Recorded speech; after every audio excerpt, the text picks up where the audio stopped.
बिस्मिल्लाहिर्रहमानिर्रहीम। अजीम और प्यारे मुगल बहन भाइयों, अस्सलाम वालेकुम। आपने सुना कि तैमूर 14 बरस की उम्र में जब उस खबीस तुर्कजादे का कत्ल करते हैं तो उससे उनकी एक धूम जो है बहादुरी की, शुजाअत की, पाकीज़गी की, वो चारों तरफ फैल जाती है और पहली दफा केश के तमाम इलाकों में तैमूर का नाम गूंजने लगता है। उसकी दास्तान समरकंद तक पहुंचती है। समरकंद जो है वो आप जानते हैं कि इस्लामाबाद से तकरीबन जो है वो 1300 किलोमीटर दूर है और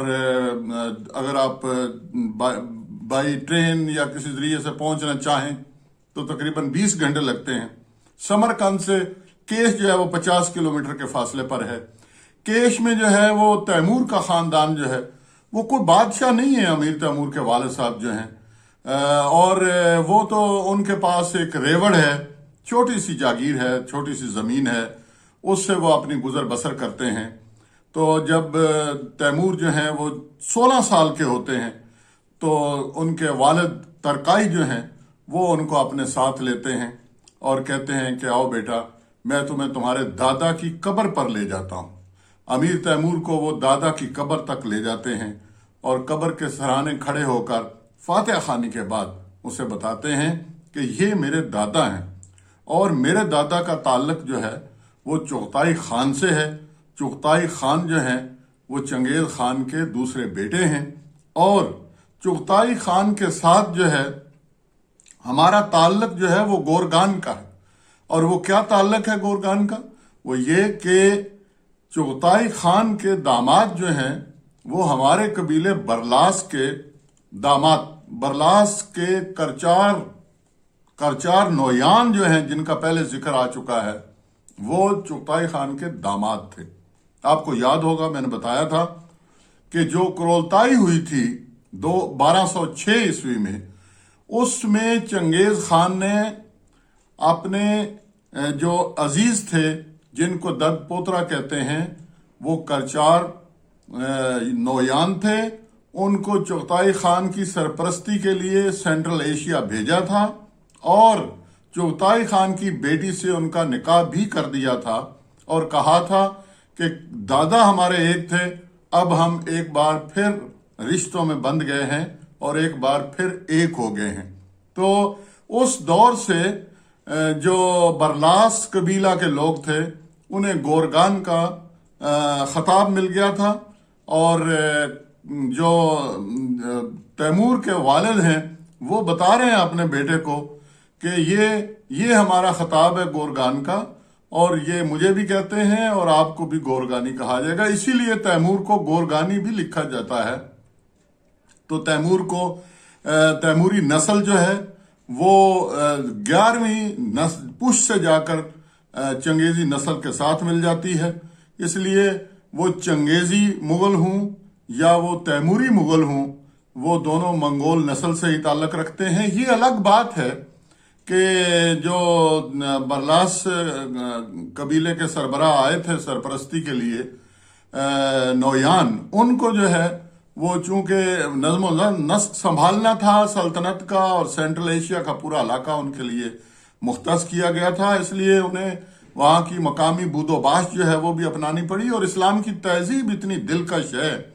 कि वो सारी तहजीबों को अपने अंदर समो लेती है। लिहाजा अंग्रेज मौरखीन ने उन्हें लिखना शुरू कर दिया कि ये टर्काइज्ड मंगोल हैं, यानी मुगल तो हैं लेकिन इन्होंने अपने आप को टर्कश तहजीब और बूदोबाश का अपना ओढ़ना बिछौना बना लिया है। वो टर्काइज मंगोल लिखते रहे, फिर जो है वो कुछ लोगों ने उसका मुखफ़फ़ किया, उसको टर्को मंगोल लिखना शुरू कर दिया। फिर जब बर्रे सगीर में या उर्दू वालों ने या फारसी वालों लिखा तो उन्होंने तर्को मंगोल लिखना शुरू कर दिया और फिर आहिस्ता आहिस्ता तुर्क मंगोल होते गए। तो इस लिहाज से अगर कोई मंगोलों को तुर्क मंगोल लिखता है, क्योंकि बाकी इलाकों के मंगोल जो हैं चाइना के हों या वो दूसरे ईस्ट यूरोप के हों या वो कोरिया के हों, शुमाली कोरिया, जनूबी कोरिया, यहाँ जो मंगोल बसते थे या खुद मंगोलिया के हों, उन्होंने तो तरकी नहीं सीखी ना तरकी जुबान इख्तियार की और उनमें से ज्यादातर लोग जो हैं वो मुसलमान भी नहीं हुए। तो वो तो मंगोल ही सिर्फ अपने आप को कहते हैं, لیکن جو سینٹرل ایشیا میں آئے، جو وہ چاہے چغتائی خان کی اولاد تھی، چاہے کرچار نویان کی اولاد تھی، چاہے جو بھی منگول لڑی تھی، جو بھی نسل تھی، انہوں نے سب نے چونکہ اسلام قبول کر لیا اور انہوں نے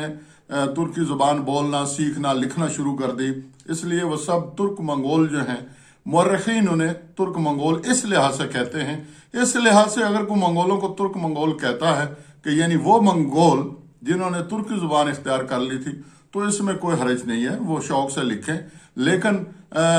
ایک ستم اور ظلم یہ ہوا کہ لوگوں نے جو ہے وہ منگول بھی چھوڑ دیا اور کہا کہ یہ ترک ہیں، اور اس کی وجہ یہ بیان کی کہ چونکہ ان کا شجرہ نسب جو ہے وہ جا کر ملتا ہے حضرت نوح علیہ السلام کے ایک بیٹے کے ساتھ، حالانکہ دنیا میں جتنی نسلیں پھیلی ہیں ان کے سارے کا شجرہ نسب جو ہے وہ حضرت نوح علیہ السلام کے کسی نہ کسی بیٹے سے جا کر مل جاتا ہے، اور حضرت نوح علیہ السلام کا شجرہ نسب ظاہر حضرت آدم کے لیے آدم کے ساتھ مل جائے۔ ہم سب آدم کی اولاد میں سے ہیں، اور ہم میں سے اللہ کے نزدیک وہی ہے جو زیادہ متقی اور پرہیزگار ہے۔ لیکن چونکہ اللہ تعالیٰ نے ربوبیت کے تقاضوں کے عین مطابق یہ قبائل بنا دیے، شعور بنا دیے، یہ بنا دیے، شعوب بنا دیے، قبائل بنا دیے، نسلیں بنا دی، تو ان کی پہچان کا کوئی وجہ بھی بیان کی ہوگی، ان کی کوئی خصوصیات ہوں گی جس کی وجہ سے وہ اپنی یہ پہچان برقرار رکھتے ہیں۔ لہذا منگول نسل جو ہے اس کو بھی اللہ تعالیٰ نے بہت بڑی خصوصیات سے نوازا ہے۔ یہی وجہ ہے کہ اس نسل میں آنے والے بادشاہوں نے پوری دنیا کے اوپر اور خصوصاً دنیا کے 3/4 حصے پر مختلف اوقات میں جو ہے وہ بادشاہت لی، انہیں بادشاہت ملی، انہوں نے دنیا کو سنوارا ہے، طاقتیں بنایا ہے، ان کو جو ہے ان کے رہنے والوں کو خوشحالی عطا کی ہے۔ تو تیمور جو ہیں وہ چنگیز خان کی موت کے 110 برس بعد جو ہے وہ پیدا ہوتے ہیں، اور آپ حیران ہوں گے کہ امیر تیمور نے جو ہے 25 سال کی جد و جہد میں، 25 سال کی جنگ جوئی میں، 25 سال کی محنت شاقہ اور جنگ و جدل کے نتیجے میں آدھی سے زیادہ دنیا جو ہے وہ فتح کر لی۔ اور ایسا نہیں کہ صرف فتوحات حاصل کی، وہ جس شہر کو فتح کرتے اس شہر کا پھر نظم و نسق ایسا سنبھالتے کہ ایسا کبھی نہیں ہوا کہ پیچھے سے کوئی بغاوت ہو گئی ہو یا کہیں جو ہے وہ لوگوں کے مسائل پیدا ہو گئے ہوں۔ ان کے بسائے ہوئے شہر سمرقند، بخارا، تاشقند، یہ وہ شہر ہیں جن کو تاریخ نے سنہری شہروں کے نام سے یاد کیا ہے۔ ملتے ہیں اگلی قسط میں۔